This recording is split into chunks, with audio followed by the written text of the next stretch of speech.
नमस्कार। आप सभी का अमृता एस्ट्रोलॉजी में स्वागत है।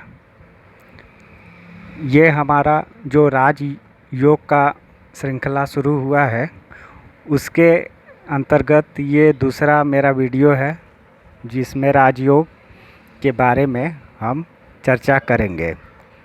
आज राजयोग के श्रृंखला में आज जो राजयोग हम बताने जा रहे हैं इसका नाम है आश्रय योग। आश्रय योग में 3 योग आते हैं, जिसमें पहला योग जो है उसका नाम है रजु योग, दूसरा है मुसल योग और तीसरा जो है वो नल योग है। तो ये तीनों जो है आश्रय योग के अंतर्गत आते हैं और तीनों का ये अलग अलग रिजल्ट मिलता है व्यक्ति को। तो यहाँ पे पहले देखिए आश्रय रजु योग, फिर दूसरा देखिए आश्रय मुसल योग और तीसरा जो आएगा आश्रय नल योग। अब इसमें इस योग का नियम बहुत सरल है और सिंपल है। हाँ, मैं आपको बता रहा हूँ। ये देखिए,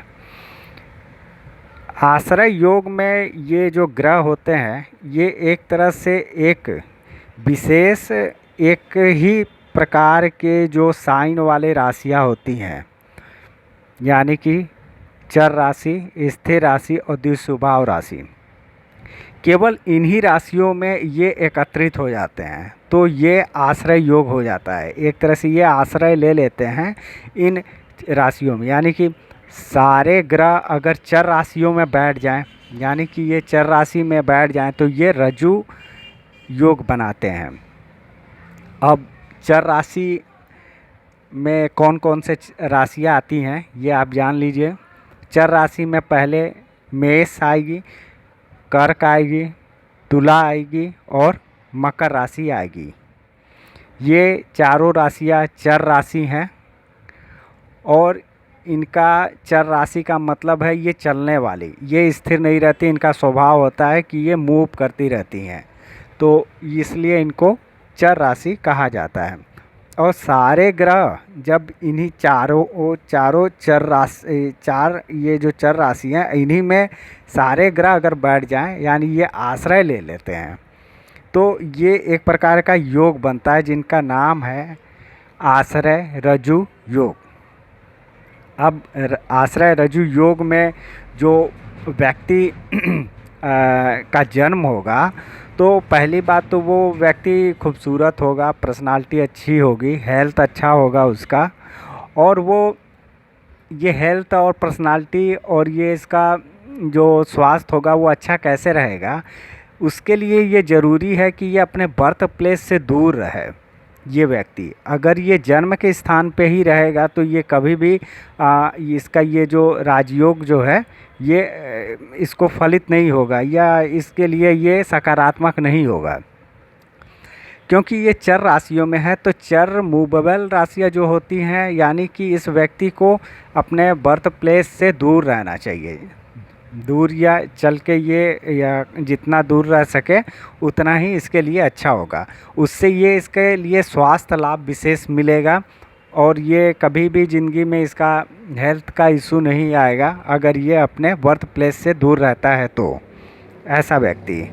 और ये थोड़ा सा गुस्से वाला व्यक्ति होता है और शास्त्र में लिखा है कि ये थोड़ा दुष्ट स्वभाव के भी होते हैं लोग। तो इस प्रकार से ये चर राशि में जो सारे ग्रह इकट्ठे हो जाएं और रजु योग बनता है तो उनका ये स्वभाव होता है। बाकी कुल मिला के ये कहा जाए तो ये एक अच्छा योग होगा, रजु योग। अब आश्रय योग के अंतर्गत हम दूसरा योग के बारे में हम बात कर लें तो दूसरे योग में आता है मुसल योग। मुसल योग में भी वही सिद्धांत, वही नियम है।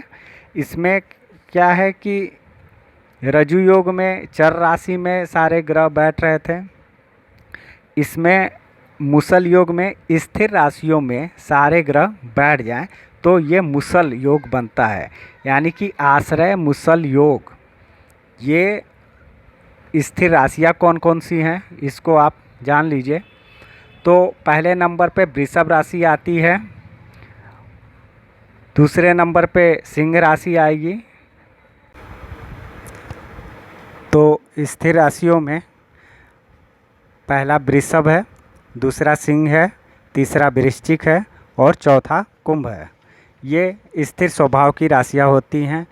अगर सारे ग्रह स्थिर स्वभाव की राशियों में बैठ जाएं तो यह आश्रय मुसल योग नाम का योग बनाते हैं। जैसा कि आप इस जन्म कुंडली में देख पा रहे हैं कि ये वृषभ राशि में सूर्य, बुध और केतु हैं और सिंह राशि में गुरु और चंद्र हैं, वृश्चिक राशि में मंगल और राहु हैं और कुंभ राशि में शनि और शुक्र हैं। ये स्थिर राशियों में सारे ग्रह आ गए हैं, तो इस कारण से ये मुसल योग का निर्माण हो रहा है।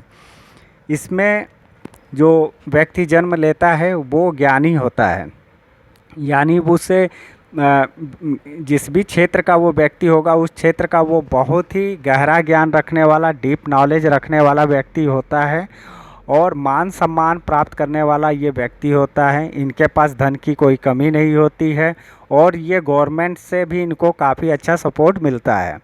इनके अधिक पुत्र होते हैं और ये स्थिर राशियों में चूँकि सारे इनके प्लानेट आ गए हैं तो इनका स्वभाव भी स्थिर होता है, ये जल्दी चेंज नहीं होते हैं।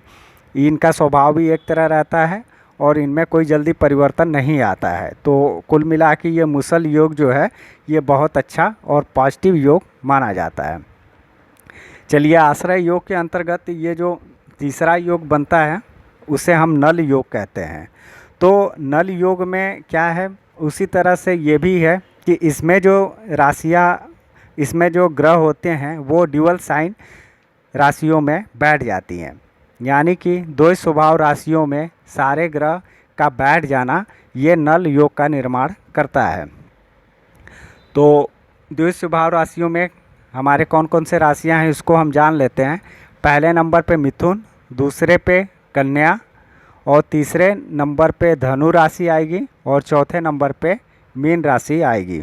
ये चारों राशियां द्विज स्वभाव राशियां होती हैं। यहाँ आप इस जन्म कुंडली में आप देख सकते हैं कि मिथुन राशि में शुक्र हैं और शनि हैं और कन्या राशि में राहु और चंद्रमा हैं, धनु राशि में गुरु और मंगल हैं, मीन राशि में सूर्य, बुध और केतु हैं। यानी कि सारे के सारे प्लानेट जो हैं वो ड्यूअल साइन राशियों में बैठे हैं, यानी द्वि स्वभाव राशियों में सारे प्लानेट बैठने के कारण से यहाँ आश्रय नल योग का निर्माण हो रहा है। अब नल योग में जो जातक जन्म लेता है वो देखिए या तो बहुत मोटा हेल्दी होगा या फिर थोड़ा ये पतला होगा, दोनों में से ये एक समान रूप के बहुत कम होते हैं लोग, और या तो मोटे होंगे नहीं तो पतले होंगे। ये व्यक्ति जो होते हैं धन संग्रह करने के मामले में बहुत ही ज़्यादा ये रुचि लेते हैं। ये पैसे को एकत्रित करते हैं, बैंक बैलेंस इनके पास खूब रहता है और ये पैसे इकट्ठे करते हैं, खर्च करें या ना करें वो बात की बात है, लेकिन ये पैसे इकट्ठे करने में माहिर होते हैं और ये अत्यंत चतुर होते हैं। ये इनको कोई बेवकूफ़ जल्दी नहीं बना सकता, जल्दी क्या इनको कोई बेवकूफ़ बना नहीं पाएगा।